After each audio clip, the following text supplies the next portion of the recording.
Hello friends, welcome to Indian study पर आपका स्वागत है। दोस्तों, आज की इस वीडियो में मैं आप लोगों के लिए मूल विधि के इंपॉर्टेंट क्वेश्चंस लेकर के आया हूं, जो कि आपके आने वाले एग्जाम यूपीएसआई के लिए बेहद इंपॉर्टेंट है। तो वीडियो को एंड तक जरूर देखिएगा, क्योंकि लास्ट में मैं आपसे क्वेश्चन भी पूछूंगा और उसका आंसर आपको कमेंट बॉक्स में बताना होगा। साथ ही साथ इस वीडियो की पीडीएफ डिस्क्रिप्शन में टेलीग्राम चैनल का लिंक दिया हुआ है, वहां से आप प्राप्त कर सकते हैं। पहला क्वेश्चन, अल्पव्यय व्यक्ति यानी कि अपहानिकर प्रकाशन अधिनियम 1956 किस वर्ष अधिनियमित हुआ था? तो किस वर्ष अधिनियमित हुआ था? तो आपका सही आंसर हो जाएगा वर्ष 1957 में, यानी कि दूसरा ऑप्शन करेक्ट। नेक्स्ट क्वेश्चन, अपव्यय व्यक्ति यानी कि अपहानिकर प्रकाशन अधिनियम की किस धारा में अपहानिकर प्रकाशन परिभाषित है? तो किस धारा में प्रकाशित है? तो आपका जो सही आंसर हो जाएगा वह हो जाएगा धारा 2 में, चौथा ऑप्शन करेक्ट। नेक्स्ट क्वेश्चन, अल्पव्यय व्यक्ति यानी कि अल्प हानिकर प्रकाशन अधिनियम के अंतर्गत कितने वर्ष से कम आयु का व्यक्ति अल्पव्यय माना जाएगा? तो सही आंसर हो जाएगा आपका 20 वर्ष, तीसरा ऑप्शन करेक्ट। अल्पव्यय व्यक्ति यानी कि अपहानिकर प्रकाशन अधिनियम 1956 में कुल कितनी धाराएं हैं?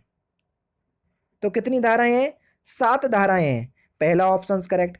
राज्य सरकार किसकी सलाह पर किसी अपहानिकर प्रकाशन की प्रत्येक प्रति को नष्ट करने का आदेश दे सकती है? किसकी सलाह पर? तो सही आंसर हो जाएगा महाअधिवक्ता की सलाह पर, तीसरा ऑप्शन बिल्कुल करेक्ट।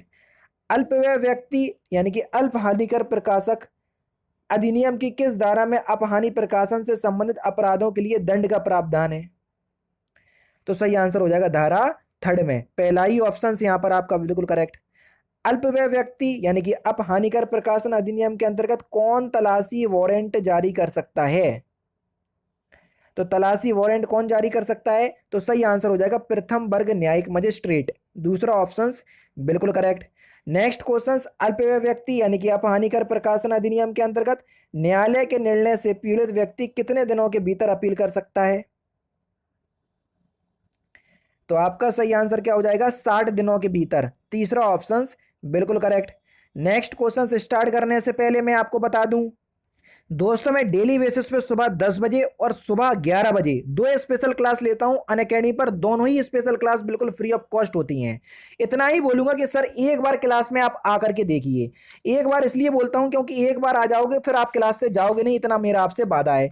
तो एक बार सर आप जरूर से क्लास में आए, क्योंकि बहुत इंपॉर्टेंट टॉपिक अभी अलंकार चल रहा है आपका और कारक चल रहा है, ये सारे टॉपिक कवर हो रहे हैं। बिल्कुल फ्री ऑफ कॉस्ट क्लास है, डिस्क्रिप्शन में लिंक है क्लास के, तो आ जाना। क्लास अच्छी ना लगे तो भाग आना वापस और क्लास को डिसलाइक भी कराना, ठीक है, कोई दिक्कत नहीं होगी।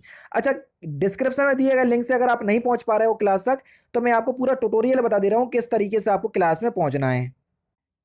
आप लोगों को सबसे ज़्यादा दिक्कत हो रही है मेरी स्पेशल क्लास लेने पे, जो रोज़ सुबह 11 बजे चलती है। आप जैसे ही अनअकैडमी पर अपना अकाउंट बनाएंगे तो आपके सामने ये विंडो खुल करके आएगी, तो आपको UP triple S C search करना है। यूपी ट्रिपल एस सी या स्टेट पीसीएस में आपको ये यूपी ट्रिपल एस सी देखने को मिल जाएगा। तो हमने ये देखो, ये मिल गया यूपी ट्रिपल एस सी, तो हमने इसको सिलेक्ट किया। सिलेक्ट करने के बाद हमने हिंदी को जो है वो सिलेक्ट कर लिया, हमको हिंदी मीडियम से पढ़ना है। आगे की जो आपकी प्रोसेसिंग है वो यहाँ पर हो जाएगी और आपको यहाँ पर यूपी ट्रिपल एस सी लिख करके आ जाएगा। देखो ये लिख करके आ गया यूपी ट्रिपल एस सी। अब UP triple S C category में आपको कुछ नहीं करना, आपको जाना है ये सर्च पे और यहाँ पर आपको मेरा नाम सर्च करना है। मेरा नाम है तारिक सरवर, TARIQ, तारिक सरवर, ये मेरा नाम है। तो देखो मैं आपको वहां पर दिख जाऊंगा, ये दिख गया मैं, ठीक है। यहाँ पर जैसे ही आप करोगे तो आपके सामने इसको आप क्लिक करोगे तो मेरी सारी क्लासेस आपके सामने आ जाएंगी, जो आगामी क्लास होंगी वो भी आ जाएंगी। देखो ये सारी क्लासेस आ गई। अभी हाल ही में क्लास लेकर के हटा हूँ 37 मिनट पहले। तो आपको मेरी क्लास देखना है, सपोज करो यही वाली क्लास देखना है, तो मैंने क्लिक किया। तो अब क्या करना पड़ेगा सर? आपको क्लास अनलॉक करना पड़ेगी। जैसे ही मैंने आपको क्लास में किया तो अनलॉक कोड आपको मांगा है। तो अनलॉक कोड है आपका इंडियन स्टडी, जो कि हमारे चैनल का नाम है इंडियन स्टडी, कहीं भी कोई भी स्पेस नहीं है ये है। और इसको हमने अनलॉक कर दिया। अब आपके सामने क्लास अनलॉक हो गई। आराम से आप क्लास का लुफ्त उठाइए और डेली बेसिस पे आपके पास नोटिफिकेशन भी पहुंच जाया करेगी। अब आपको समझ में अभी आ गया होगा सब कुछ, ठीक है। अब मिलते हैं, जैसे भी आपकी क्लास होगी आप उस तरीके से देख लीजिएगा जैसा कि मैंने आपको बताया है। क्वेश्चन नंबर 9 है कि अल्पव्यय व्यक्ति यानी कि अपहानिकर प्रकाशन अधिनियम के अंतर्गत किया गया अपराध होगा, कैसा अपराध होगा? तो आपका जो सही आंसर हो जाएगा वह क्या हो जाएगा? सर ये एक संज्ञेय अपराध की श्रेणी में माना जाएगा, पहला ही ऑप्शन यहाँ पर आपका बिल्कुल करेक्ट हो जाएगा। बाल विवाह प्रतिषेध अधिनियम 2006 का मुख्य उद्देश्य क्या है, जल्दी बताओ।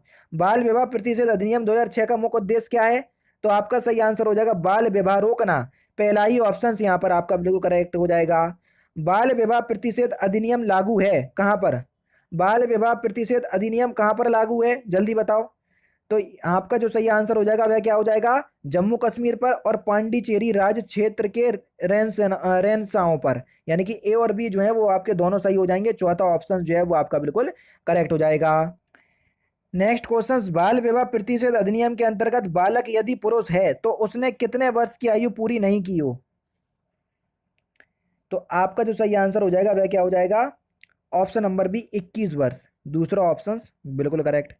नेक्स्ट क्वेश्चन से आपका कि बाल विवाह प्रतिषेध अधिनियम के अंतर्गत बालक यदि नारी है तो वह कितने वर्ष से कम की होनी चाहिए?